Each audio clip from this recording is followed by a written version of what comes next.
and that the alternative models that were envisaged to the Soviet model, sometimes in practice, sometimes in terms of theoretical models, were all, in one way or another, versions of market socialism.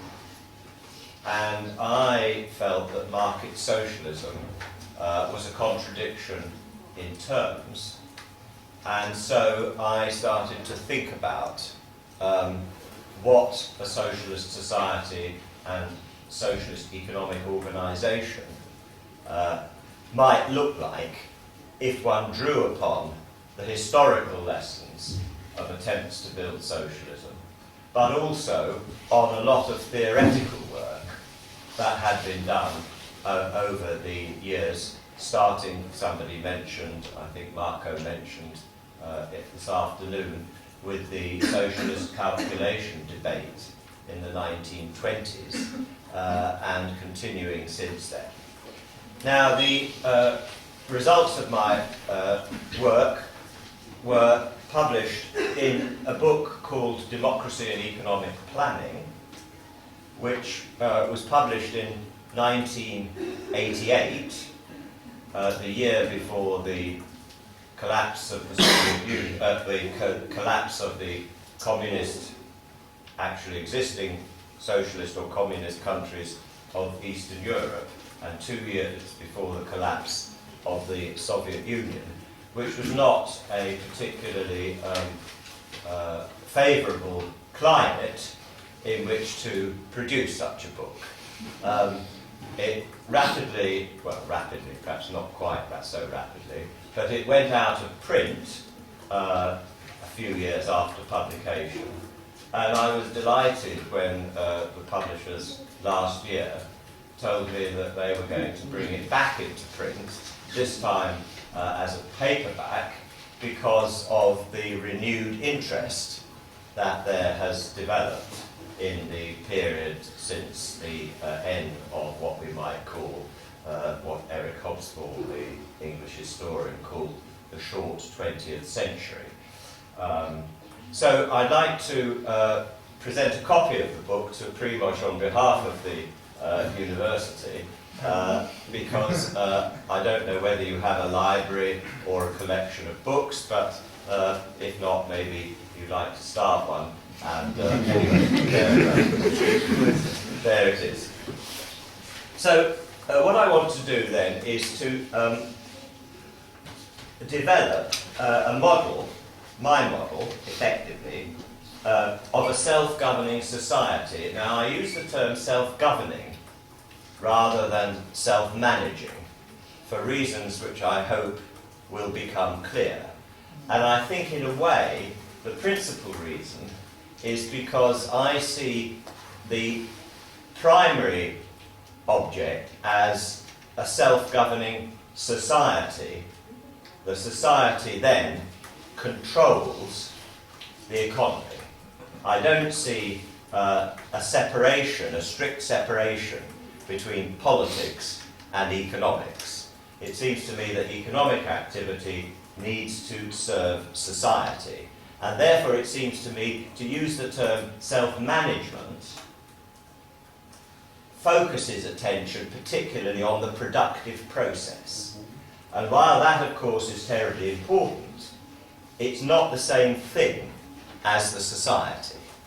So a model of a self-governing society based on a combination of what I call associational democracy, which I again hope will become clear what I mean by this, and representative democracy, together constituting what I call participatory democracy. And I think that the importance of participation is central to the concerns of those of us who are concerned with self-management or self-government.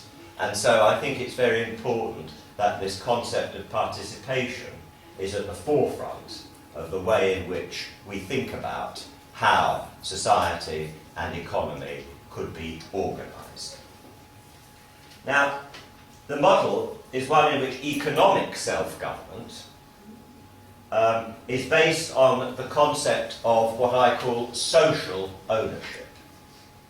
And the concept of social ownership, as opposed to private ownership or state ownership, will again, I hope, become clear.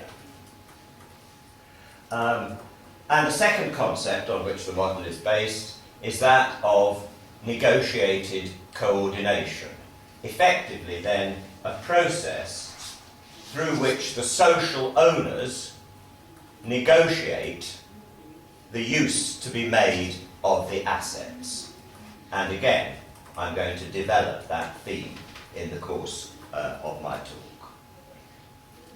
Now, a central issue in economic theory is how the activities of interdependent enterprises are coordinated. Enterprises are not in themselves, in a complex society based on division of labour, self-sufficient. Their activities have to mesh with the activities of other enterprises. And so the question is, how is that coordination achieved? How is that meshing achieved? Now, under capitalism, the way in which coordination occurs through the activities of the independently owned atomistic capitalist enterprises is through the operation of market forces, what Adam Smith called the invisible hand, pointing to the positive side of the process, but what Marx called the anarchy of production, pointing to the negative aspects of the process. And the negative aspects of the process are that the way in which capitalist production is coordinated is that if too much of a commodity is produced by the separately taken decisions of the privately owned enterprises, then the aggregate production is such that the relationship between supply and demand means that the profits that the capitalists were expecting are not realised. And when that happens, capitalists move their capital from one sector of production to a sector of production where they expect profits to be higher. So it's the profit rate, which, if you like, is the governing mechanism and which causes capitalists to move their capital from one line of production to another. But that happens after the assets have been used to produce commodities, which results sometimes in a shortage of commodities and sometimes in a glut, too many commodities. And so you get what Marx calls the anarchy of production. That's one side of the anarchy of production. The other side is that capitalists take these decisions without regards to the social consequences of their decisions. So if it's not profitable or not profitable enough, what happens is that an enterprise is closed. What happens to the workers, what happens to the communities in which those workers live is not the concern of the capitalists. And so it's not just anarchic in terms of production, but it's also socially immensely disruptive, destructive of people's lives. So that's one of the principal reasons why Marx argued one has to move beyond capitalism. Now, if market forces are the coordinating mechanism under capitalism, what is the coordinating mechanism to be under socialism? And the first idea was what resulted in Soviet-style command planning. The attempt to plan everything in advance so that it all meshes in terms of a detailed plan of what every enterprise has to produce, where it's going to get its inputs, materials from, where it's going to send its output to. And so you have a situation in which everything is planned in advance, so in that sense it's coordinated, but the problem of acquiring the information and processing the information necessary to bring about a completely integrated plan taking account of every aspect of production and use and consumption in the economy is in itself a problem which is turned out actually to be insoluble. Add to that the fact that command planning in that sense leaves nothing to be decided at the level of the enterprise. So where does the participation come in? Add to that the fact that you didn't have a democratic system in the Soviet Union and in the other countries. And so you get a system in which, as somebody pointed out, I think it was Vera this morning, this afternoon, you have the joke, they pretend to pay us and we pretend to work. A lack of motivation, a lack of commitment to production. But the collapse of the Soviet model led, as I've said, to the rise of a belief that one of the ways forward was to move towards market socialism. Now, what does market socialism do? Market socialism, on the one hand, abolishes exploitation in one sense. We no longer have private ownership. Ownership is that assets are owned by the state, or they're owned by worker cooperatives, let's call them. But how are their activities coordinated? They are still coordinated through the operation of market forces.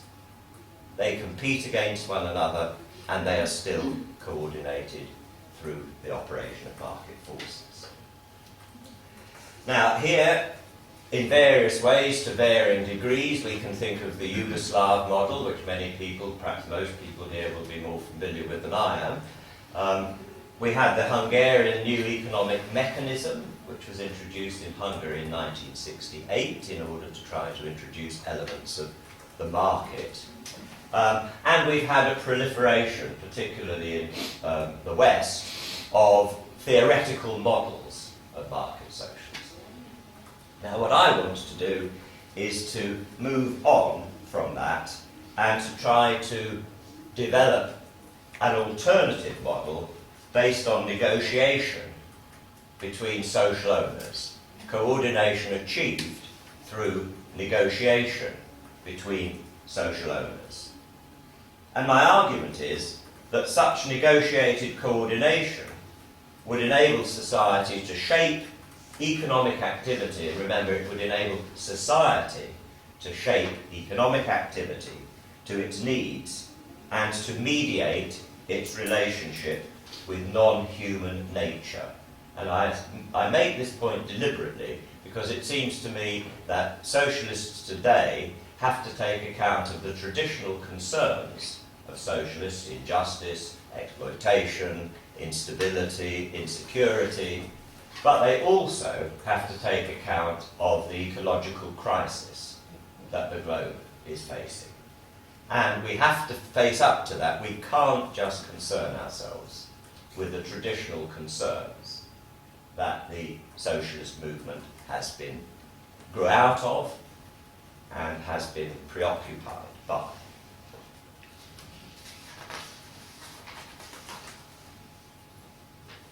Now, the background to the model that I want to develop is, not surprisingly, I want to start with Marx. Marx had the idea that the associated producers would plan production for use, rather than, as under capitalism, production being undertaken for profit. And we may ask ourselves how society would decide what is needed, what use values to produce.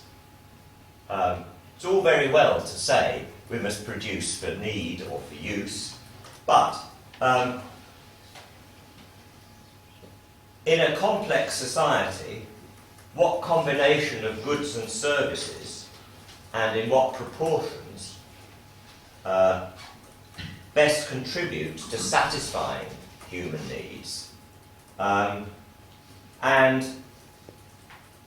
what the best methods of producing those goods are, is not immediately apparent. How is that to be decided? Now, of course, Marx didn't develop this in any detail. What Marx did was to put this forward as a starting point, and it, in fact, I think would be fair to say that the task facing the Bolsheviks in the Soviet Union after the revolution was to try and make some sense how to construct a model that would enable them to deal with these sorts of questions. What combination of goods should be produced, in what proportions, by what methods. If you like, the traditional issues that economists of different schools of thought have been concerned with right through. Now, the individual architecture then, the institutional architecture, then, the social processes through which decisions on these issues should be taken, seem to me to be what we ought to be concerning ourselves with. And what is needed, I think, is an institutional framework that enables the associated producers to participate in decision-making, directly or indirectly, at every level. And this is where I think the idea of worker self-management at the level of the enterprise alone won't do. We have to think of participation in decision-making, directly or indirectly, at every level, from the enterprise through the industry or sector to the national, international, and eventually global levels. Now that's a tall order. How is that to be achieved? It seems to me that is the question that we need to face. However, before going on to discuss how we might do this, I want to just say a word or two about the concept of the associated producers, and it was already raised in a way in the discussions this afternoon. It seems to me that in a classless socialist society, which is the sort of society I'm envisaging, there would be no reason to privilege the role of people as workers. It is, of course, essential that people are workers, because what we need to use, what we use to satisfy our needs, has to be produced. But there's no need to privilege the role of people as workers over their role as consumers, or neighbours, or members of ethnic or sexual orientation groups, or interest and cause groups, groups concerned with environmental questions, groups concerned with equal opportunities. These are all different aspects which reflect different, as it were, identities, which have different needs, all of which come together to produce what human beings need to develop into fully rounded people, individuals. And so it seems to me that we have to, in a way,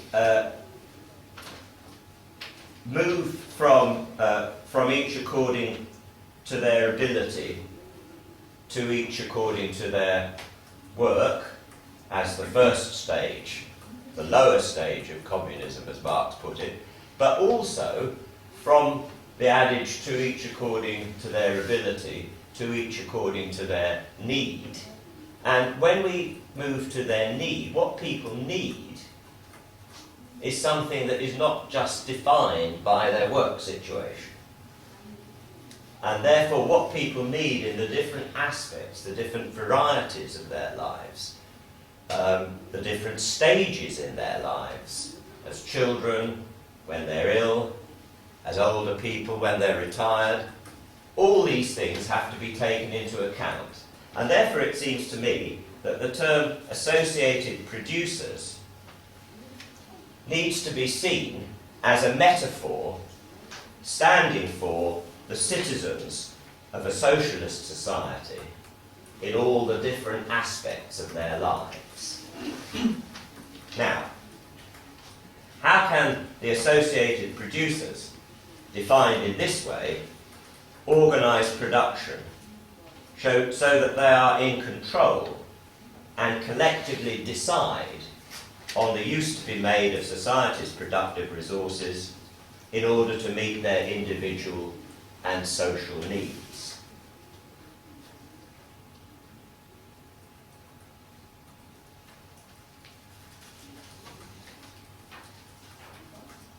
Now that brings me then to the model that I have developed and which is set out in the book that I mentioned, which I now want to try briefly to outline.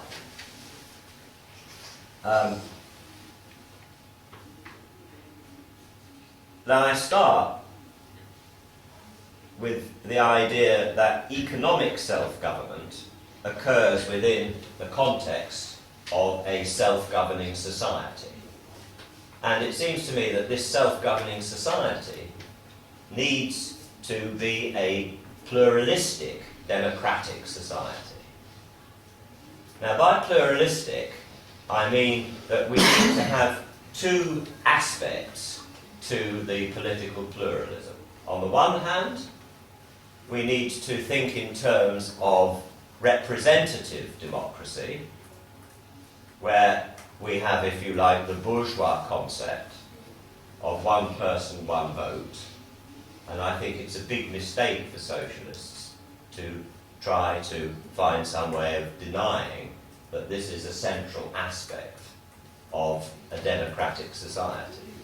And it seems to me again that it's perfectly likely that there will be different political parties reflecting different values, priorities and interests, and these different political parties will be, if you like, standing in elections, to put it in shorthand.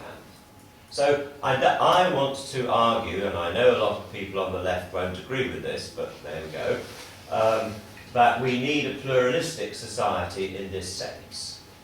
However, I don't think that this is enough, because that means that you have a government elected which sets, if you like, priorities and values, but what happens then? Where do people participate after that? And one of the problems we have in bourgeois societies at the moment is that they have elections and then people are basically leaving it to the government to get on with it. They don't like it, they become disillusioned with politics. Participation, certainly in the Western world, is falling in terms of voting in elections because people think, what difference does it make? Therefore it seems to me we need to supplement representative democracy, if you like, the one person, one vote, each person's an equal to any other person, with the idea of associative democracy. That is to say, a situation in which people who have interests in common form themselves into associations in order to try to represent their interests in the political process, in the decision-making process. And I think it's clear that what this is referring to is the self-organisation of civil society. So I believe that you can only have a self-governing society if it is based upon a very rich, dense set of the self-governing institutions of civil society who make the interests that they stand for felt within the decision-making process.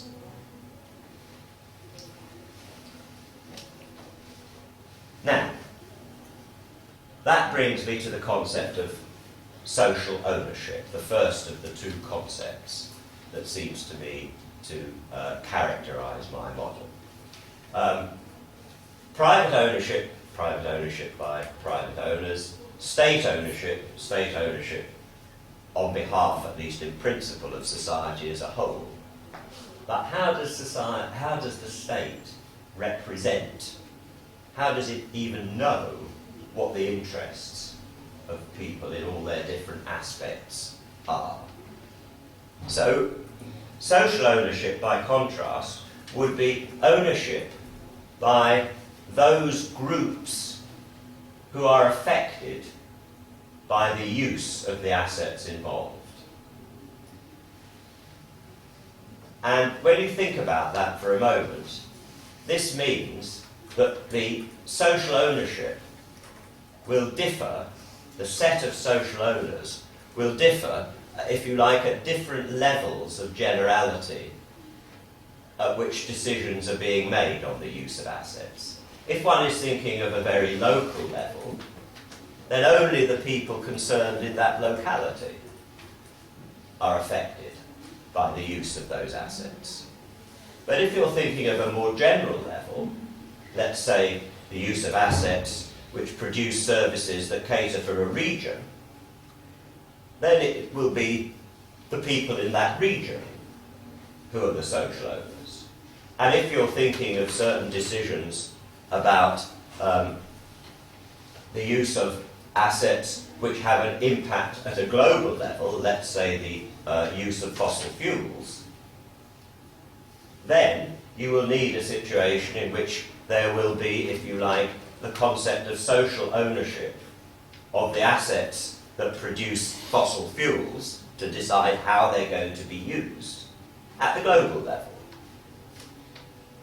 And therefore, the idea of social ownership has to be based upon the concept of, I think everybody will be familiar with it, the concept of subsidiarity. That is to say, decisions have to be made at, if you like, the lowest level, consistent with all those who are going to be affected by the decision being involved in making that decision. Now that then brings me quite specifically to forms of social ownership with respect to economic production. If we think of an enterprise, who would count as the social owners in the terms that I have just outlined? Well, obviously the workers in that enterprise, we can start with them. They are affected by the use of the assets organised within an enterprise. But they're not the only group that are affected by it. The community in which the enterprise is based is also affected by that enterprise's activities. And therefore, on my definition, they would be one of the groups constituting the social owners.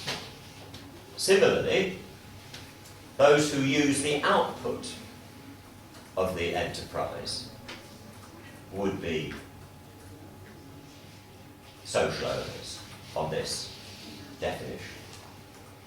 So one can see that if you try to apply the general principle of social ownership at the level of the enterprise, there will be a number of different groups which will have an interest in the activities of that enterprise. Consumers, workers, communities, suppliers, other enterprises producing the same goods, the same output, And then one may also argue that if there are people who care passionately about the environment, they will have an interest in the activities of the enterprise.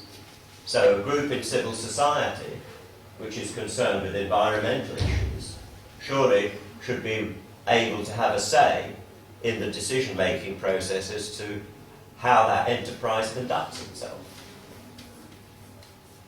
So, social ownership at the level of the enterprise, then, is one thing, and it will obviously vary according to the nature of the enterprise and the extent of the reach, so to speak, of the enterprise's activities. But now, if we think of an industry, we think of changes in the size of enterprises as a result of investment, or, for that matter, the establishment of new enterprises. In other words, decisions over major investment. This is not going to affect only one enterprise. It's going to affect the set of enterprises that constitute the industry. Because if the industry needs to expand, then where should that expansion take place? Where should the major investment to expand the industry take place? Who is going to decide that? Surely it should be clearly the existing enterprises who might either feel they're too big and want to shrink, or feel that they would like to grow. So each enterprise will have an interest, but so will local communities. Do they feel that they've got too many enterprises in their community, or too few, so that there isn't sufficient variety of work available? Therefore, what one needs to do is to recognise that at the level of the industry, the social owners are a wider set of interests than they are at the level of the enterprise. And one can continue the argument, which I won't go on because I'd just be repeating myself. If you've got an industry which is confined to a region, then it would only be the enterprises and the communities within that region. But if you've got an industry which produces at a large enough scale for it to affect an economy as a whole, then that would influence the way in which one defined the social owners involved. Now here, what I want to do is to introduce a distinction which I regard as being absolutely crucial to our thinking about how we might organise production in a complex socialist society. When people talk about the market, it's used in many different ways. And it seems to me that it's vital that we spend a moment or two thinking about what people mean by the market. Now, I've mentioned the operation of market forces,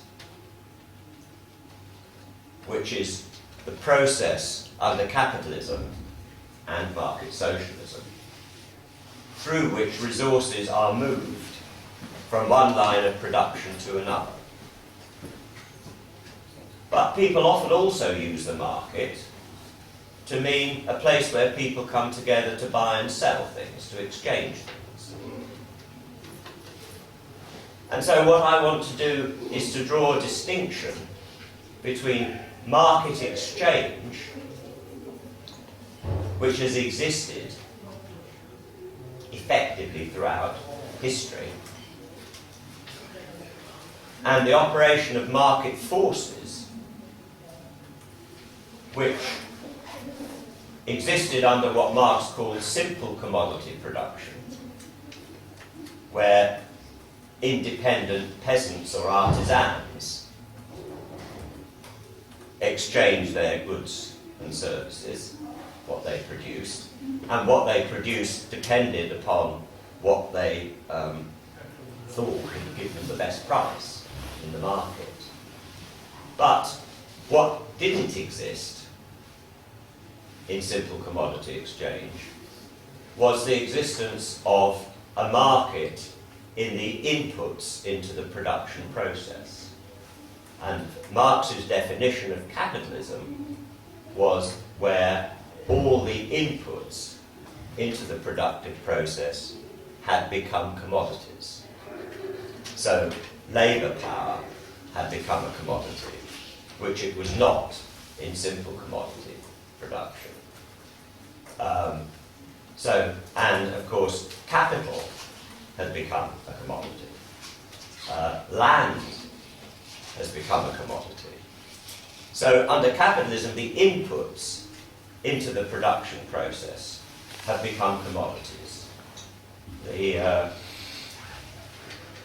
economic historian and theorist Karl Polanyi referred to these as fictitious commodities because they are, in a sense, different from normal, simple commodities. They're not, as it were, produced. Human beings are not, except under slavery, produced to be sold. They are produced in households and families and so on. But of course, their ability to work under capitalism, labour power, is sold. Land, of course, is not produced to be sold, it's just there.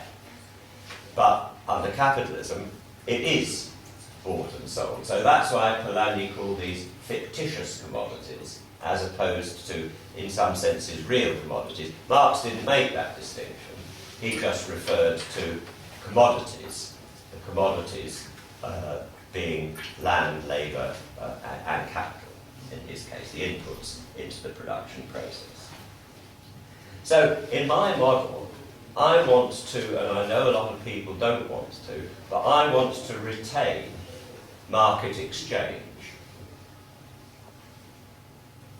That is to say, I want to have a situation where enterprises buy and sell among themselves if the enterprise is producing producer goods, inputs into the production process of another enterprise, or they sell to consumers. And the reason I want to do this is because it provides some indication of what the society needs. If an enterprise is producing goods or services that nobody wants to buy, neither other enterprises, if it produces capital goods, producer goods, inputs into the production process, nor consumers, then it's not making effective use of the assets that are organised within it. And so the social owners, at the level of the industry, will have to decide what to do about that, how to redeploy resources in order to prevent part of society's productive resources from being wasted. And so it seems to me that market exchange provides valuable information on what society needs, or the use values that it needs. But what my model does is to get rid of the operation of market forces, what Marx called the anarchy of production. And it does that by, at the level of an industry, bringing together the social owners so that where changes in capacity are needed, it is the social owners who negotiate and agree among themselves how those changes should be brought about, where they should occur. Now, who are the social owners at the level of an industry? Well, as I've said, they will be all the enterprises that make up the industry. They will also be the communities in which those enterprises are based. since if an enterprise is going to be closed, it's going to have an impact on the community in which it's located. They will be using industries and consumers. They will be supplying industries. And when it comes to the level of the industry, there will be planning commissions, whether regional, national, international or global, which will input information about the way in which the output of one industry is interdependent with the output of other industries. So it's not just enterprises that are interdependent, it's also industries that are interdependent. The output of one industry may be the input into another industry. So effectively, what this means is that at the enterprise level, the social owners are one set of interests, but at the industry level, they're a broader set of interests. But at each level, the social owners between them negotiate what the best use of the assets of the enterprise are at that level, or what the appropriate pattern of investment or disinvestment at the level of the industry is at that level. And it seems to me that one can argue that negotiated coordination is a transformatory process. It encourages, indeed it forces, if you like, it insists that people with different interests become aware of and take account of other people's interests when deciding on what the best course of action is. So instead of what's in the social interest being decided by the state on behalf of society as a whole, the social interest is decided by those people, those groups of people whose social interest it is. And so it seems to me that this, if you like, is a way of achieving self-management at the different levels at which decisions have to be made. Now, just a couple of issues that have been raised in relation to this general approach of the social process through which society decides on the way in which its productive potential will be used. First of all, it's been suggested that if you have to negotiate over everything, then there'll be too many meetings.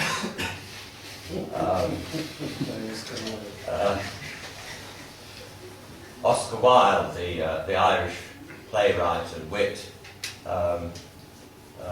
once said precisely that. He said, the problem with socialism is it'll be too many meetings.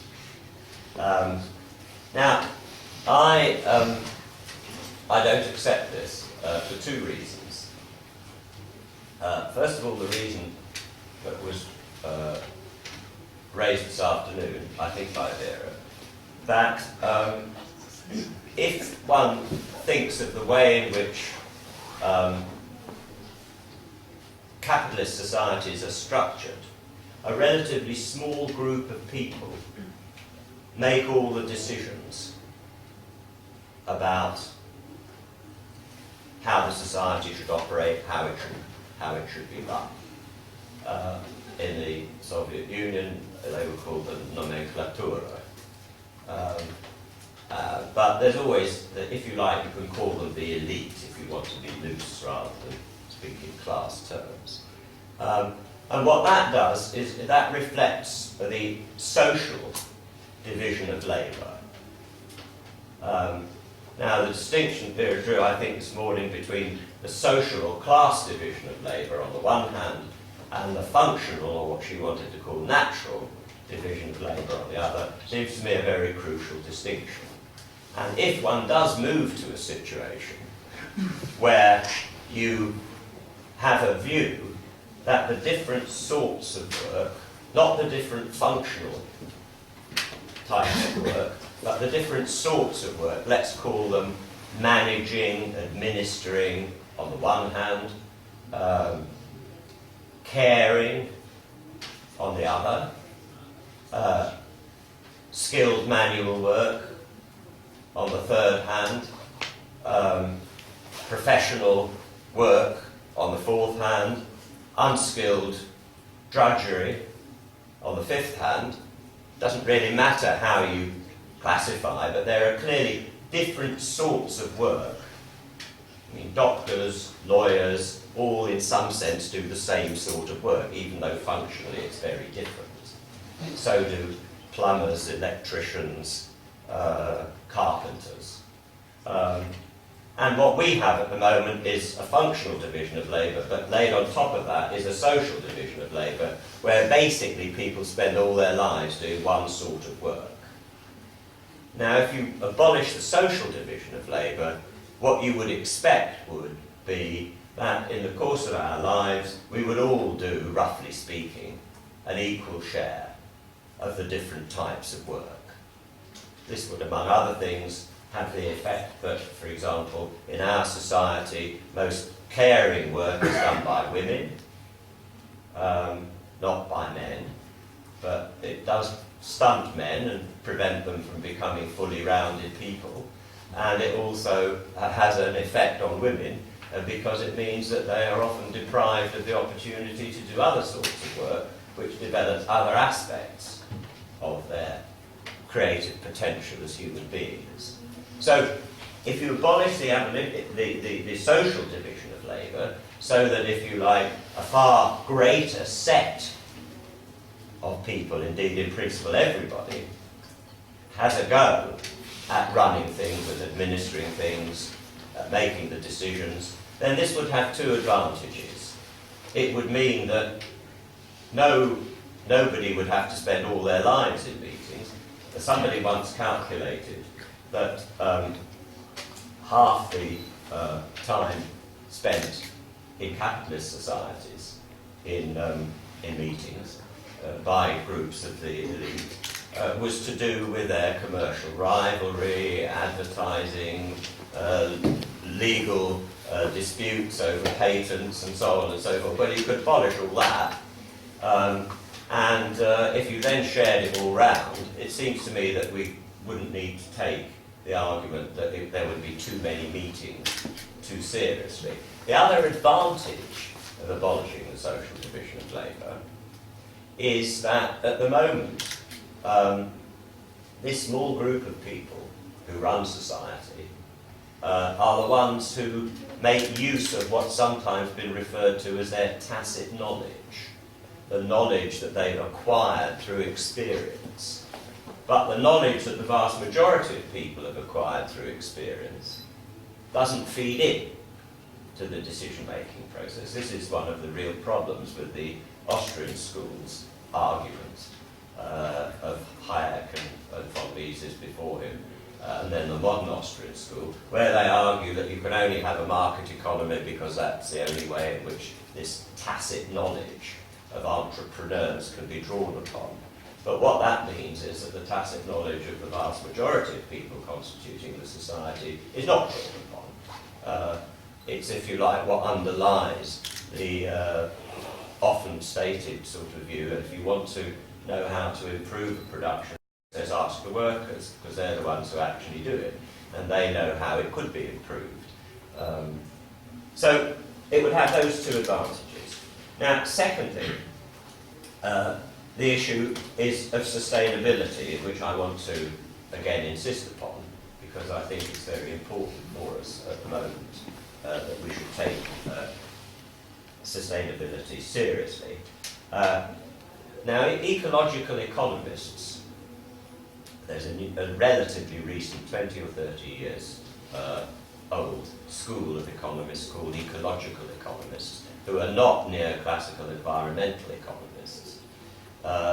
neoclassical environmental economists think you can deal with ecological problems by assigning property rights to nature, let's put it crudely, attaching a price to that, so that capitalist firms, when they make their decisions, take into account the real cost of their decisions, because they take into account the price of using natural resources which are currently seen as free, and which cause externalities which have to be internalised in decision-making process. Ecological economists argue, on the contrary, that there are certain things that can't be reduced to a monetary value, and that have to be decided on the basis of a different set of considerations. Now, one, for example, instance of this is the so-called precautionary principle. Many issues affecting ecological sustainability are not sufficiently well understood at the moment. So how do you reduce them to a single monetary value? You can't. What you have to do is to decide that if we don't know, then let's be careful. Let's take a precautionary approach to it. But that may mean you incur losses. So how are you going to decide whether it's worth taking what some people might regard as an excessively precautionary approach? How are you going to decide that? Well, surely only by involving in a participatory process the people who, if that precautionary principle is too severe, will lose out.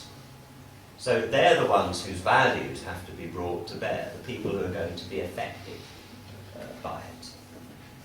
The third issue that has been raised, and was, I think, again raised this afternoon, is the question of innovation. Would such a system be sclerotic?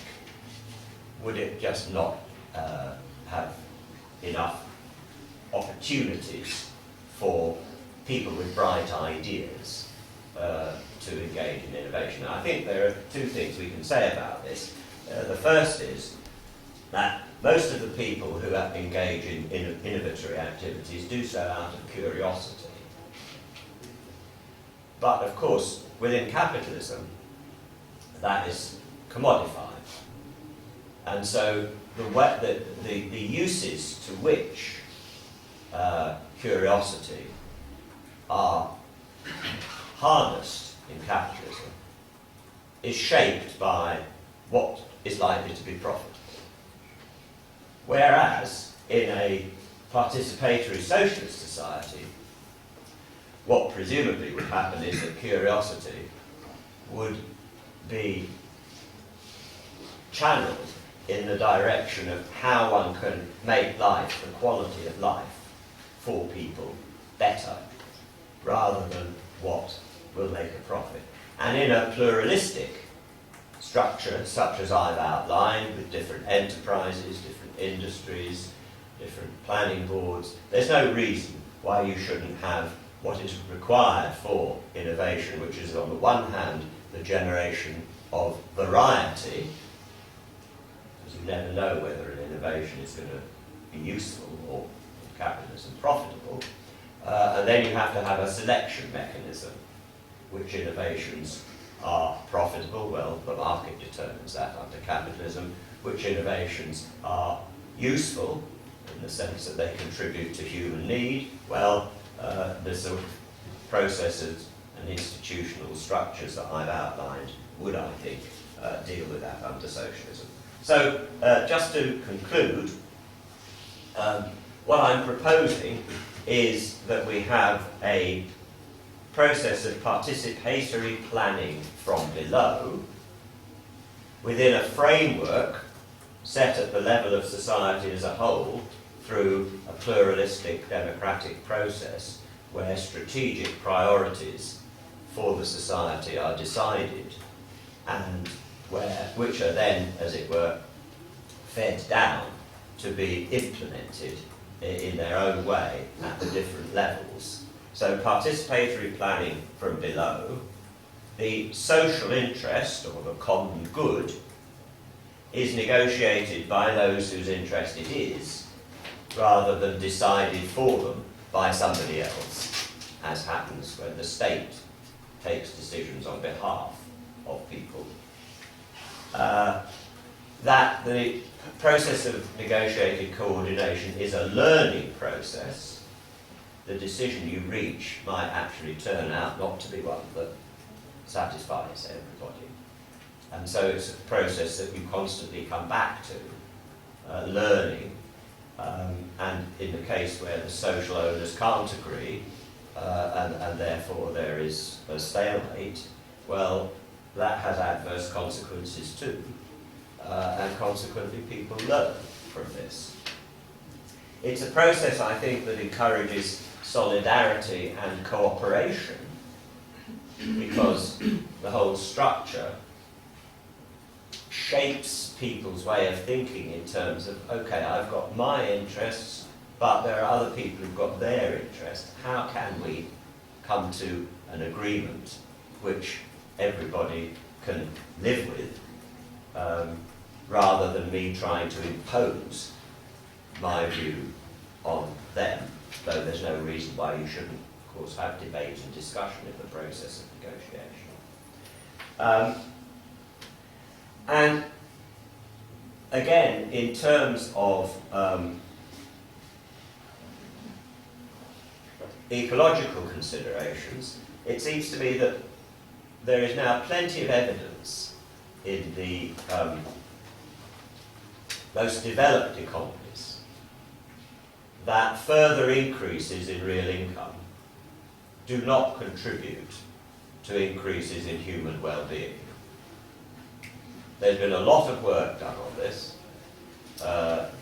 and what seems to have emerged is that there is a threshold level of real income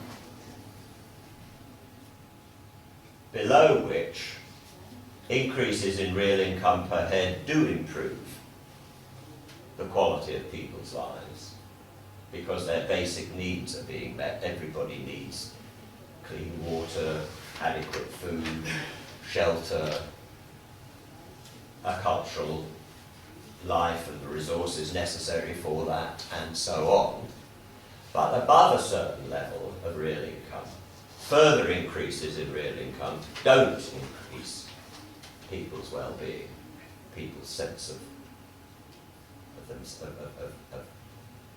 some people call it happiness, I prefer to call it well-being. And therefore, it seems to me, what we need to think about is, in the countries that have developed their productive forces to that level, that the idea of further growth is a mistake. And there are various movements that have developed now called, some people call it a steady state economy, which doesn't mean to say an unchanging economy, but it means an economy that doesn't grow in the sense of increasing real income per head. Other people have called, in the most developed capitalist countries, for a process of degrowth. We need to slim down. And this is all the more so because, of course, the countries that haven't yet reached that threshold will continue to need to grow. And yet, the constraints that exist from an ecological point of view, I mean, the most pressing is obviously climate change as a result of the emission of CO2. But there are plenty of other resource constraints that are looming. Some people are talking now about peak oil.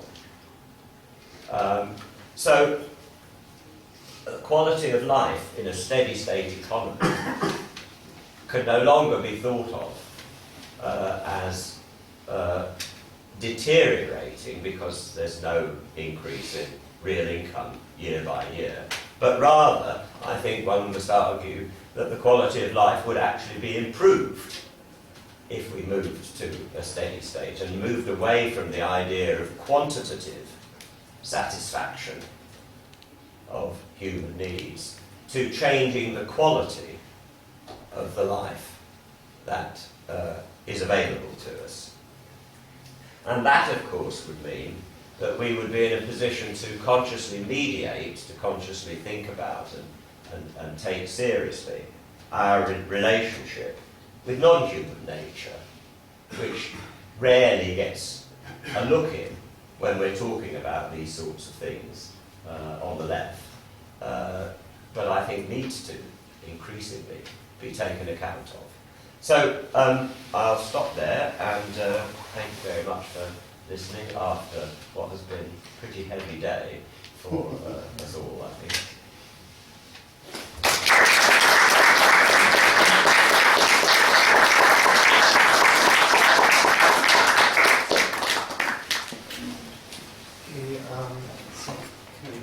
Sorry.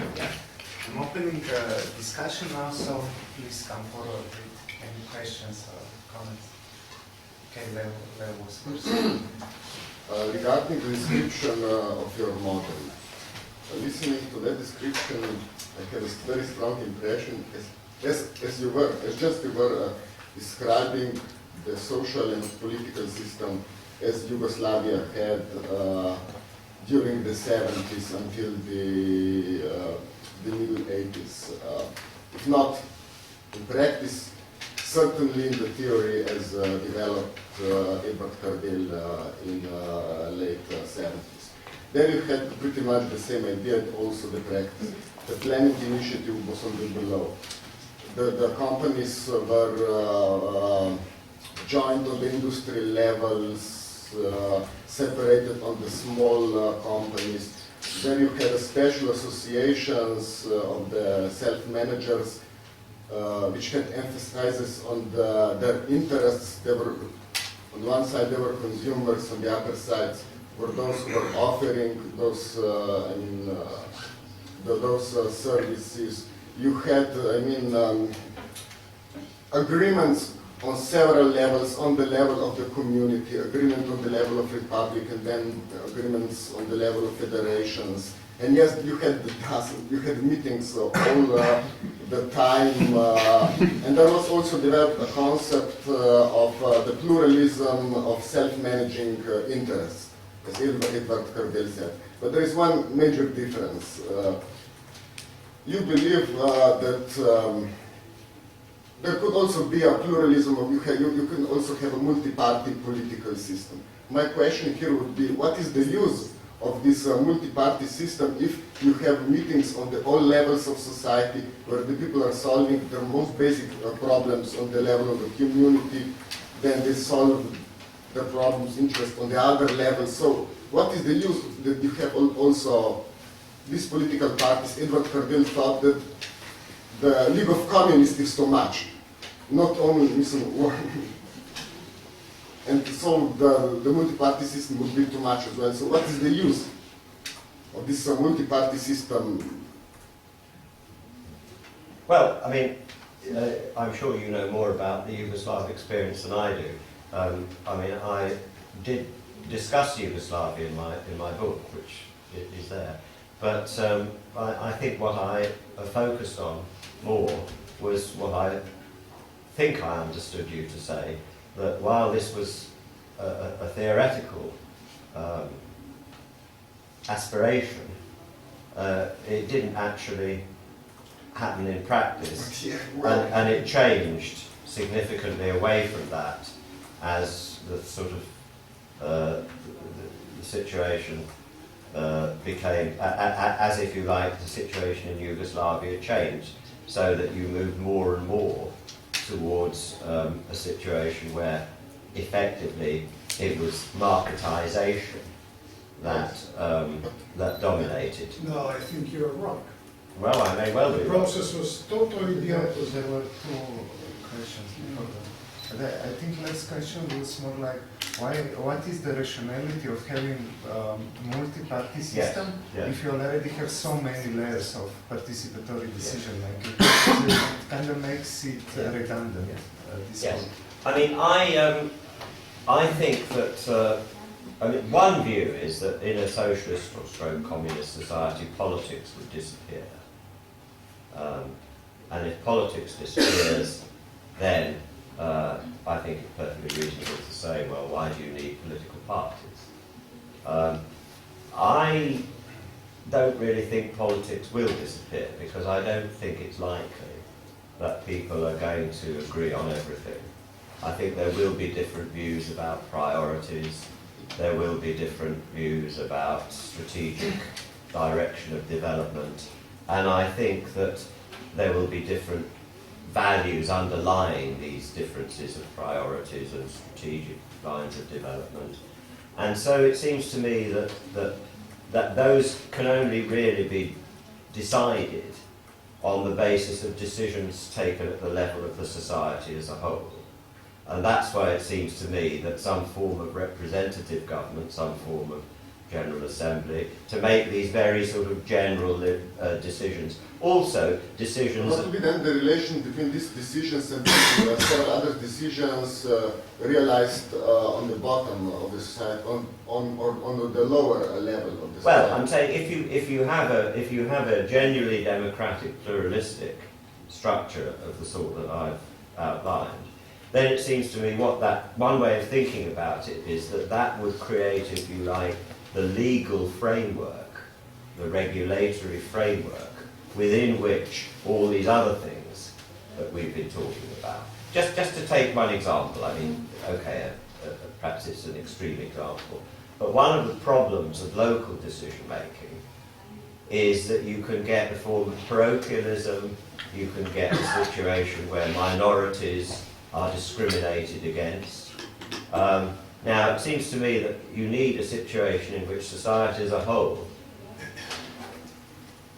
arrives at a view about issues to do with human rights, safeguarding the views of the position of minorities, and so on. And therefore, it seems to me that what I'm trying to get at is some way of balancing out this society-wide decision-making on the one hand, but allowing everything that doesn't need to be decided at that level. And it seems to me in a society certain general principles of human rights, democratic involvement, civil rights have to be safeguarded. And similarly, as I've said, I think you need to have a decision about the way in which the society at the most general level wants to allocate its priorities, decide on its strategic direction of development. Now, within that then, it seems to me this process of subsidiarity takes place. But that itself is also a form of subsidiarity, because I think that those are decisions that can only be taken at the level of society as a whole. I wouldn't say that's not really subsidiarity. Subsidiarity was in the former regime when the delegates on the lower levels were selecting the delegates for the municipal assemblies, and then for the assemblies for the republic, and then the assemblies for the federation. That would be, I mean, there is some form of, subsidiarities. But can we move forward, because we had 4 hands raised already. Marco is next, and then Frida. Thank you. I would make a comment or even try to pose a question about your distinction between 2 types of markets.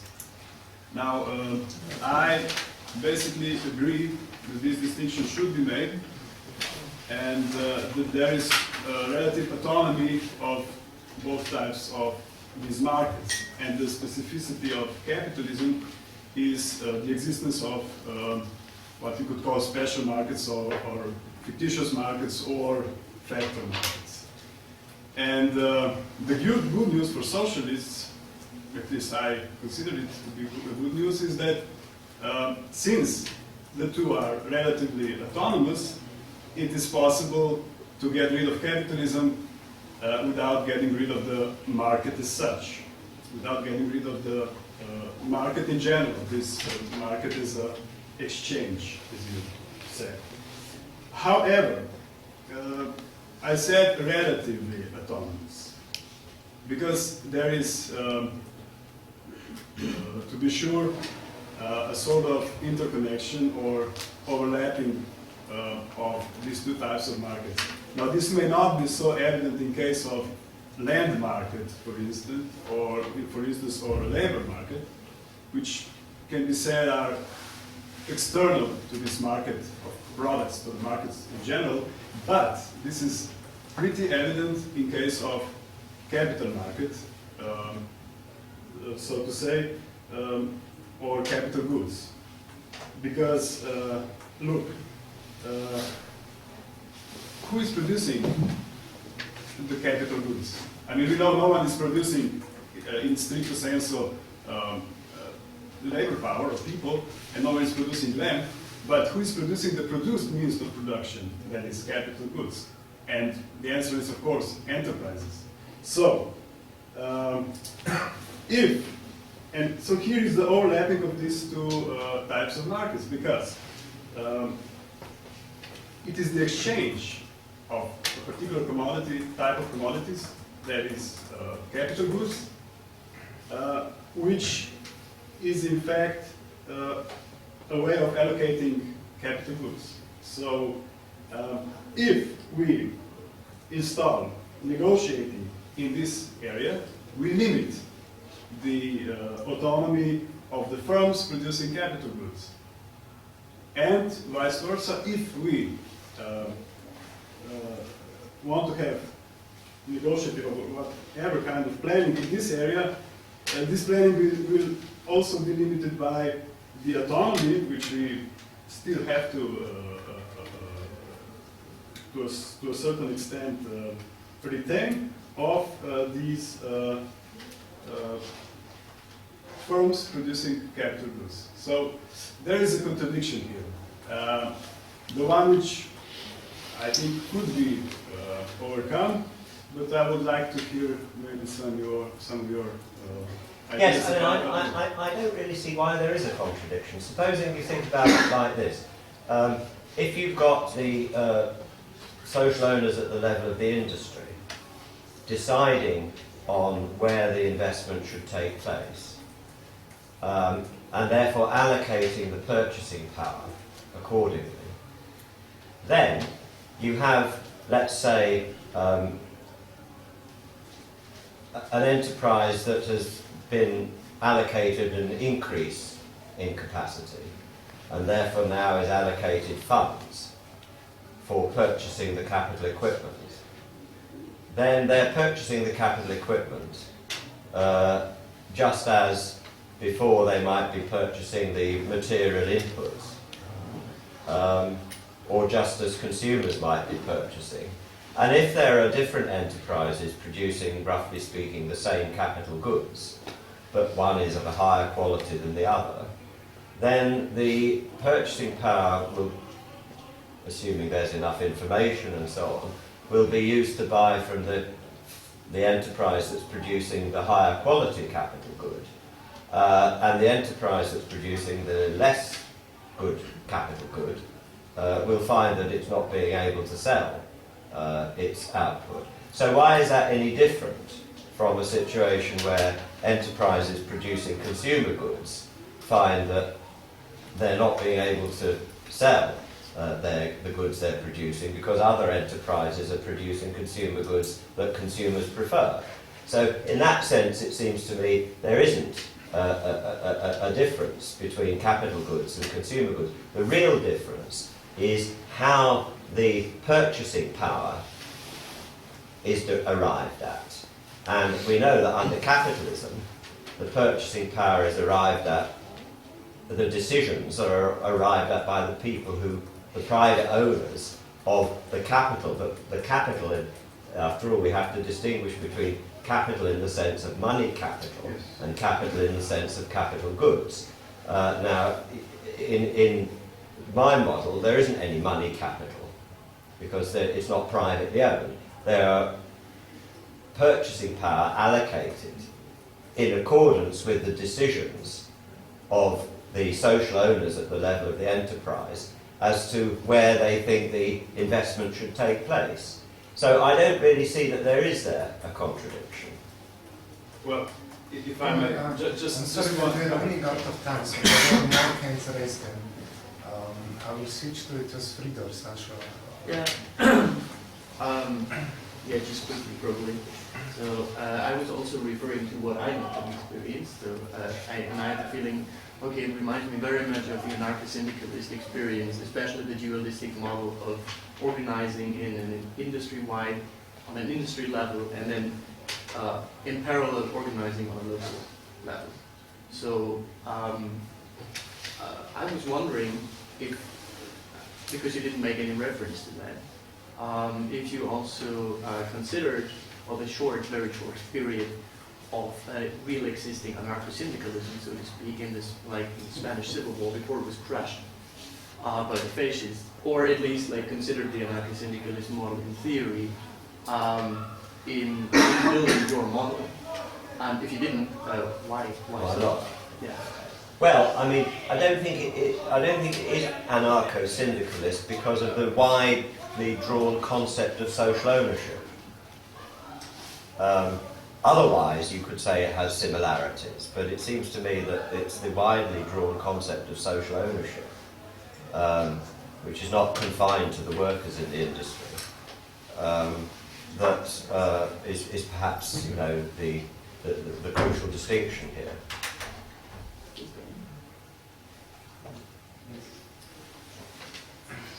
Thank you very much, Professor, for sharing with us some of your wise remarks in your book. I buy it. I managed to get. I'm trying to get some insight about what some philosophers and sociologists say, what the scholars say about this issue. And it happens that sometimes I get trapped in the web of heavy or thick thoughts about this issue, particularly in modeling, which is very difficult. Because life is hard, you know. It's beautiful, but it's also hard. It is not the same fighting with the picture of a boxer than fighting with a box that is moving there.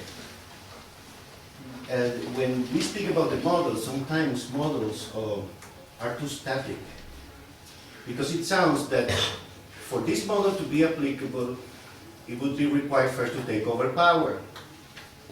I mean, somehow or other, when the left or, you know, the progressive people in the world takes over control of the whole world, and then we decide how we are going to run. But reality doesn't happen that way. You must admit that. And I can tell something about that because I'm not, obviously I'm not Slovenian. Not because of my look, but because of my poor and bad Slovenian. I love that language, I promise. I am Venezuelan. We are attempting to do something in Venezuela. We are discussing. We got discussions everywhere and lovely meetings. Meetings can be very nice, believe me. Especially if after the meeting we can have some other different type of exchange, other different type of intercourses. And it is because maybe in Venezuela we are, I believe we are developing a revolution. And a very interesting one. There's been no blood so far. And maybe because we are understanding the problem of desire.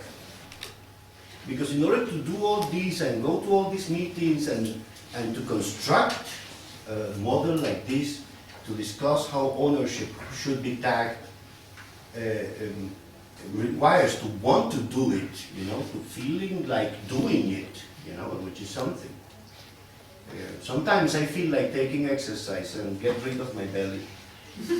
But when I feel like that, sometimes, most of times I must say, I lay down in bed and wait until it fades away. So, my question, desire in this model, and how to implement a model like this, which it could be like the Yugoslavian one, or a little bit different, a little bit better, maybe a little bit worse. But it sounds interesting, or at least better than what we have today, in the world, I mean. How would you manage desire there? The desire of the people for wanting something like this, number one. And my second perspective there, the second problem would be, you know, the political issue. Because the thing is that tomorrow is the wedding of the Prince and Mrs. Middleton. And England, for instance, is absolutely kidnapped by this wonderful event that is going to take place tomorrow, where billions of bolivars, which is my national currency, I would say some, maybe billion euros, will be spent while the people are being asked to sacrifice for the sake of the crisis. I mean, how could we move forward into the situation where this discussion might become a more practical discussion rather than theoretical? Thank you very much indeed. Well, you're quite right, of course, that I haven't talked about transition or seizing power. And that's quite deliberate, because I think we all spend an awful lot of time thinking about these issues and trying to solve them and trying to find ways forward. And I spend a lot of time doing that too. But it does seem to me that it is a worthwhile exercise, given the experience of the 20th century, to think hard about how a socialist society might work, and how within a democratic socialist society the economy might be organised. And I think that it's very, very evident from the sorts of discussions that we have all the time that people think that what's been tried so far doesn't work. And there's a lot of talk about we need to think of new ways. We need to, somebody asked, what is the third way? And I think that while there's no way of knowing whether a particular way of thinking about it will turn out to be correct, turn out to be something like what it does look like, I think it is worth thinking about these things and trying to propose, to come up with, I mean, generally what we find is that we settle for something like a general statement of what would be nice, but we don't actually go into how that might be implemented, how it might be achieved. And I also think that one of the reasons for, not by perhaps the main reason, but one of the reasons why the left is in a way in something of a crisis is because of a lack of any clear notion of what would replace capitalism. And I think that that was not the case during most of the 20th century, when people had a fairly clear idea, which turned out in the different varieties to be wrong. So, I mean, I think that would be my answer to that, or my response to that. On the question of desire, I think that the issue of desire would surely be dealt with by what it was that people decided they wanted. In other words, they would define what they saw as their social needs. And what that might be would obviously be influenced by the process of ideological, theoretical discussion. One purpose of political parties, in my view, would be precisely that, to try to promote different views, different values, and different experiments into what really does satisfy people and improve the quality of life. And just as an aside, in terms of the wedding you mentioned, one of the things that the coalition government has been worried about is that the tradition on these occasions has been for local people to organise street parties